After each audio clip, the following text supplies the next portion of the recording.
유월절 엿새 전에 예수께서 베다니에 이르시니 이곳은 예수께서 죽은 자 가운데서 살리신 나사로가 있는 곳이라.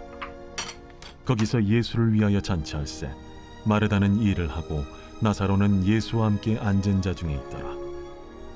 마리아는 지극히 비싼 향유 곧 순전한 나드 한 근을 가져다가 예수의 발에 붓고 자기 머리털로 그의 발을 닦으니 향유 냄새가 집에 가득하더라. 제자 중 하나로서 예수를 잡아줄 가룟 유다가 말하되, 이 향유를 어찌하여 300데나리온에 팔아 가난한 자들에게 주지 아니하였느냐? 이렇게 말함은 가난한 자들을 생각함이 아니요 그는 도둑이라. 돈꾀를 맞고 거기 넣는 것을 훔쳐가미러라. 그를 가만두어 나의 장래할 날을 위하여 그것을 간직하게 하라. 가난한 자들은 항상 너희와 함께 있거니와 나는 항상 있지 아니하리라. 유대인의 큰 무리가 예수께서 여기 계신 줄을 알고 오니 이는 예수만 보기 위함이 아니요 죽은 자 가운데서 살리신 나사로도 보려 함이러라. 대제사장들이 나사로까지 죽이려고 모의하니 나사로 때문에 많은 유대인이 가서 예수를 믿음이러라. 할렐루야. 사랑하는 영성교회 성도 여러분, 9월 26일 목요일 오늘의 아침 묵상입니다.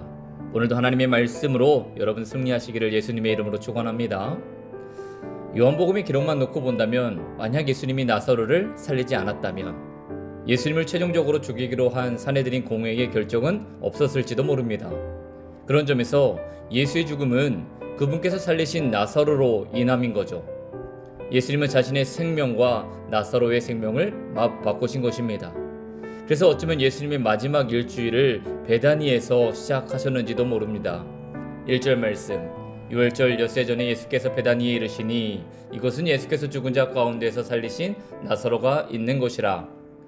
베다니가 강조하고 있는 것은 나사로의 부활입니다. 그리고 그날이 유월절 엿새 전임을 사도 요한은 강조합니다.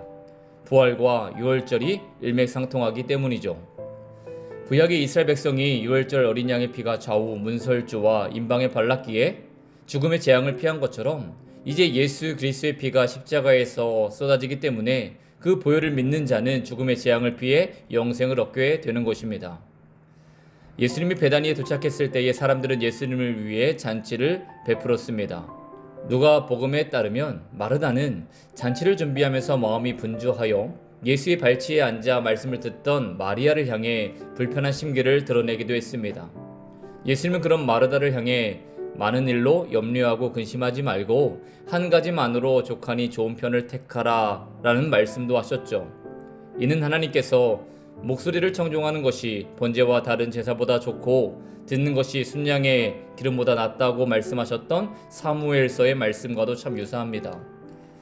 그러므로 하나님의 말씀을 경청하는 것이 경건의 으뜸인 줄 믿습니다.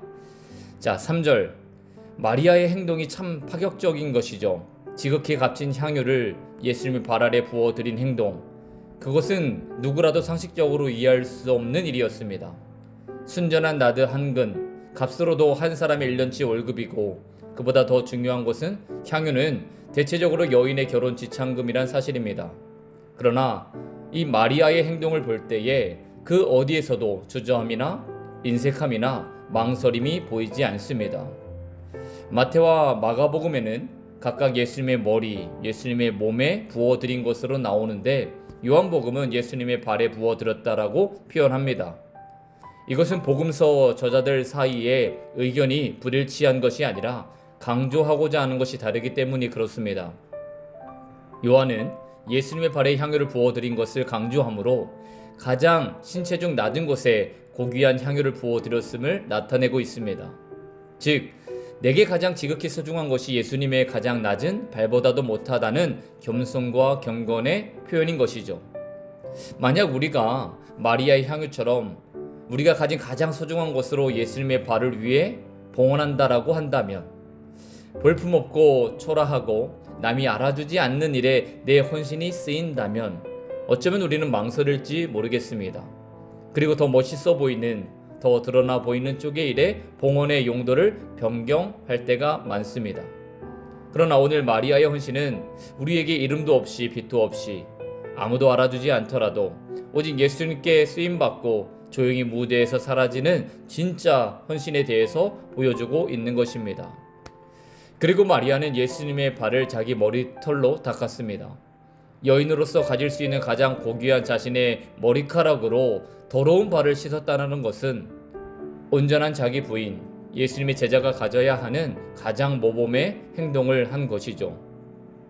이에 예수님께서는 7절에 예수께서 이르시되 그를 가만두어 나의 장례할 날을 위하여 그것을 간직하게 하라, 그렇게 말씀하셨습니다. 예수님은 마리아의 행동을 장례를 준비한 것이다 라고 말씀하신 거죠. 실제로 마리아가 장례를 알고 한 행동이라는 말이 아니라 예수님을 진심으로 경배하며 사랑을 고백한 최고의 예배였기 때문에 예수님이 장례를 예비한, 십자가를 예비한 것으로 받아주신 것입니다. 이것이 얼마나 위대한 일인가. 마가복음에는 내가 진실로 너희에게 이르노니 온 천하에 어디서든지 복음이 전파되는 곳에는 이 여자가 행한 일도 말하여 그를 기억하라, 그렇게 말씀하셨죠. 우리 중에도 하나님의 뜻을 다 알지 못함에도 불구하고 하나님의 일에 귀하게 쓰임받는 분들이 있습니다. 대부분 이런 분들의 특징은 무엇인가? 늘 하나님의 은혜에 감격하는 삶을 산다라는 것입니다. 그 감격이 하나님께 헌신하게 만드는 것이고 그 헌신의 결과가 주의를 예비하는 것이 되는 것입니다. 우리 영성교회 성도님들 중에 그런 분들이 많이 나오시기를 축원합니다. 그러면 반대로 예수님 주변에 있지만 예수님의 말씀을 따르지만 하나님의 뜻을 자신도 모르게 막아서는 일에 서는 자도 있습니다. 4절부터 5절 말씀을 보시면 제자 중 하나로서 예수를 잡아줄 가룟 유다가 말하되 이 향유를 어찌하여 300데나리온에 팔아 가난한 자들에게 주지 아니하였느냐. 가룟 유다는 이 마리아의 행동을 책망하며 가난한 이웃을 도울 수도 있었다라고 말하면서 향유를 가지고 낭비를 했다라고 말을 합니다. 마태복음에 보면 다른 제자들도 이 일로 함께 분개했다고 나오는 것을 볼 때에 가룟 유다와 같은 생각을 하고 있는 것으로 보여집니다. 지금 제자들의 눈에는 마리아의 행동이 쓸데없는 짓인 거죠. 오늘 본문에서 가룟 유다와 그리고 마리아의 모습이 굉장한 대조를 이루고 있습니다. 마리아가 자기의 모든 것을 예수님께 허비하듯 쏟아 부을 때 유다는 예수님을 통해 무엇인가 얻으려고만 하고 있었습니다. 이 모습을 통해 우리가 얻는 교훈은 무엇입니까? 예수님으로 나의 이속만 챙기려는 마음이 가득한 사람은 참 제자가 될 수 없다는 것입니다. 주님께 무엇을 얻을까를 생각하는 자는 교회 일에 불만이 많을 수밖에 없습니다. 우리가 주일에 살펴보고 있는 고린도 교회가 바로 그런 성도로 가득한 곳이었죠. 남의 헌신은 쓸데없는 짓이고 남이 말하고 주장하는 것은 어리석은 판단 같고 오직 내가 하는 일만, 내가 주장하는 바만 옳다고 여기는 사람은 주를 위해 헌신하기보다 얻기를 바라는 인생일 가능성이 큰 것입니다. 저와 여러분 주님의 은혜에 참 감격하고 내 모든 것을 부어드려도 아깝지 않은 참 제자가 되시기를 바랍니다. 누군가는 헛된 시간 낭비다, 쓸데없는 짓이다 라고 말할지 모르겠지만 나는 그럼에도 최고의 하나님께 최고의 예배와 최고의 기도와 최고의 경배와 헌신을 드리는 인생이 되겠다 결심하는 여러분들의 삶이 되시기를 예수님의 이름으로 축원합니다.